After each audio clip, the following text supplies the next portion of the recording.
অনেকদিন পর আমাদের পরিবারের সবার খুবই পছন্দের একটি রেসিপি আজকে রান্না করলাম। তো এটা এত মজার, এটা পরোটা বলেন, নান বলেন, গরম ভাত সব কিছুর সাথে খেতে অসম্ভব ভালো লাগে। এটা রান্না করলে কাউকে আর ডাকতে হয় না, সবাই নিজে থেকে ডাইনিংয়ে চলে আসে খাওয়ার জন্য। আমার নিজেরও খুবই পছন্দের এবং বলতে পারেন এটা একটা সিগনেচার আইটেম। এবং চিকেনের যত ধরনের রেসিপি আছে তার মধ্যে আমাদের সবার কাছে মনে হয় যে এটা বেস্ট, এর থেকে মজার চিকেন রেসিপি আর হতে পারে না। চিকেন রান্নার জন্য পরিমাণ মতো তেল আগে থেকে প্যানে বসিয়ে খুব ভালোভাবে গরম করে নিয়েছে। অ্যাড করে দিলাম পেঁয়াজ কুচি হাফ কাপের বেশি, 2টো তেজপাতা, 1 চা চামচ জিরা দিলাম ফোড়নের জন্য, আর দিয়ে দিচ্ছি বড় একটি জয়ত্রী ফুল, 2 টুকরা দালচিনি। জয়ত্রী ফুল অবশ্যই ভেঙে দিবেন। কালো এলাচ 2টি, সাদা এলাচ 6টি, এলাচগুলো অবশ্যই থেতো করে দিবেন। লং দিয়েছি 4-5টি এবং সামান্য কালো গোলমরিচ দিয়ে এটাকে ভেজে নিতে হবে। পেঁয়াজ গোল্ডেন হয়ে আসা পর্যন্ত কিন্তু ভেজে নিতে হবে, এতে করে টেস্টটা ভালো আসবে। সাদা থাকতেই কোনো কিছু অ্যাড করবেন না, মানে পেঁয়াজ সাদা থাকতে কোনো মশলা অ্যাড করবেন না। জাস্ট যখন পেঁয়াজ বেরেস্তা হয়ে আসবে সেই পর্যায়ে অ্যাড করতে হবে পেঁয়াজ বাটা। এখানে পেঁয়াজ বাটা রয়েছে হাফ কাপ বা তার থেকে একটু বেশি হতে পারে। এখন দিয়ে দিচ্ছে আদা রসুন বাটা 2 টেবিল চামচ, 4 চামচ দিয়ে মেপে আমি এখানে 6 চা চামচ আদা রসুন বাটা দিয়েছি।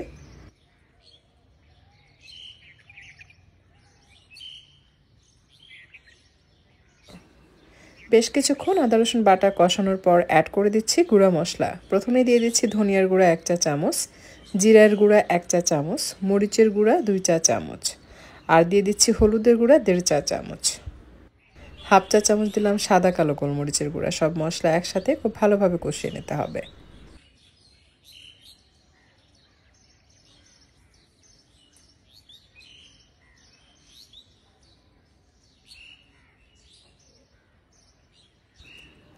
আমি এই পর্যায়ে আবারও 1 চা চামচ মরিচের গুঁড়া এবং স্বাদ মতো লবণ দিয়েছে, দিয়ে এটাকে কষিয়ে নিচ্ছি। আমি টেস্ট করে দেখেছি ঝালটা একটু কম।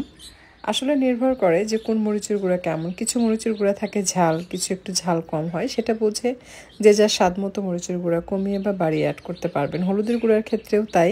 কিছু হলুদের গুঁড়া কিন্তু খুব সুন্দর কালার আসে অল্প দিলেই, আবার কিছু হলুদের গুঁড়া বেশি পরিমাণে অ্যাড করতে হয়। কালারটাও দেখে বুঝে একটু কমিয়ে বাড়িয়ে অ্যাড করে নেওয়া যায়। আসলে কখনো কখনো কিছু কিছু জিনিস নিজে বুঝে দেখে শুনে কাজ করতে হয়, তাহলে সেটা দেখতেও সুন্দর হয়। আর স্বাদটা তো আমি যা যা দিয়েছি আপনি জাস্ট এগুলো ইউজ করবেন, দেখবেন স্বাদ হবে ফাটাফাটি। অর্থাৎ আপনি যখন নিজে রান্না করে খাবেন আপনার কাছে মনে হবে এত মজার চিকেন প্রায় সময় রান্না করে আসলে খাওয়া উচিত। যখনই বাসায় মেহমান আসবে নর্মাল চিকেন ভুনা না করে এ ধরনের চিকেন ভুনা খাইয়ে দেখবেন। সকালবেলা পরোটার সাথে খাওয়াবেন, দেখবেন মাথা নষ্ট হয়ে যাবে। সে কখনোই ভুলতে পারবে না। সে যখন যেখানেই যাক না কেন, যখনই পরোটা খাবে আপনার এই রেসিপির কথা তার মাথায় ঘুরতে থাকবে। ভাববে যে ওই চিকেন দিয়ে পরোটা খেয়েছিলাম, এত মজা, স্বাদ এখনও মুখে লেগে আছে, ভুলতে পারিনি।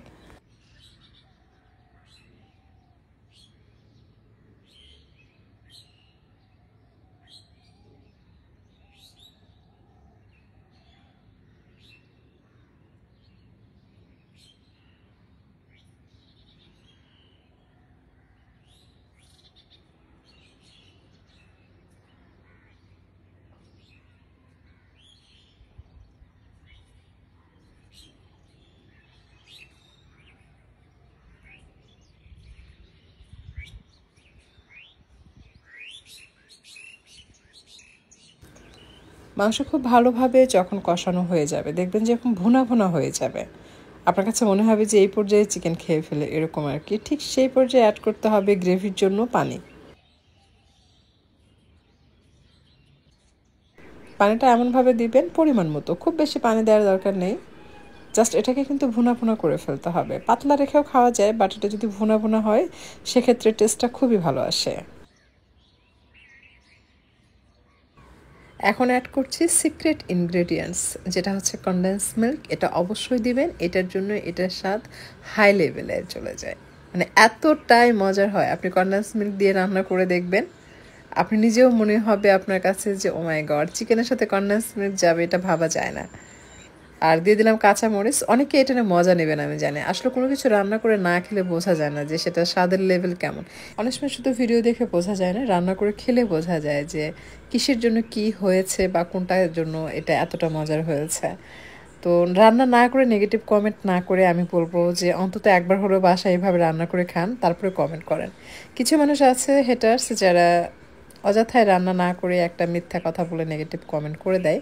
সো আমি বলবো যে এই ধরনের নেগেটিভ কমেন্ট করার কোনো দরকার নেই। আপনারা যারা হেটার্স, আমার রেসিপি যদি আপনাদের ভালো না লাগে দেখবেন না, স্কিপ করে যাবেন। তো আমি এটা পরোটার সাথে সার্ভ করেছি। যখন আপনি এটা সার্ভ করবেন, ভাত হোক, পরোটা হোক, নান হোক, যেটার সাথে সার্ভ করেন না কেন, সেটার সাথে খেতে অসম্ভব ভালো লাগে। উপর দিয়ে একটু কাঁচামরিচ কুচি দিবেন আর লেবু চিপে দিবেন, খেয়ে দেখবেন ফাটাফাটি। এটার স্বাদ আসলে ভোলার মতো না। আমি এটার স্বাদ কখনোই বলতে পারি না। আজ পর্যন্ত যত মজার মজার রান্না করেছি, খাই, বেশ কিছুদিন মনে থাকে, একটা সময় ভুলেও যায়, বাট এইটার স্বাদ আমি কখনোই ভুলতে পারি না। আমি আমার লাইফে ভুলতে পারি না। আমার কাছে সবসময় কেন জানি না এই চিকেনটা আমার কাছে খুবই ভালো লাগে। আমার পরিবারের সবার খুবই পছন্দের। আমার ছেলে মেয়ে তো অসম্ভব পছন্দ করে। সো আশা করছি আপনাদের কাছে ভালো লাগবে। আপনিও চাইলে একবার আপনার পরিবারের জন্য এভাবে রান্না করে দিতে পারেন। আমার মনে হয় আপনার পরিবারের সবাই এটা খুব পছন্দ করবে। আর কথা বাড়াচ্ছি না, বিদায় নিচ্ছি, ভালো থাকবেন।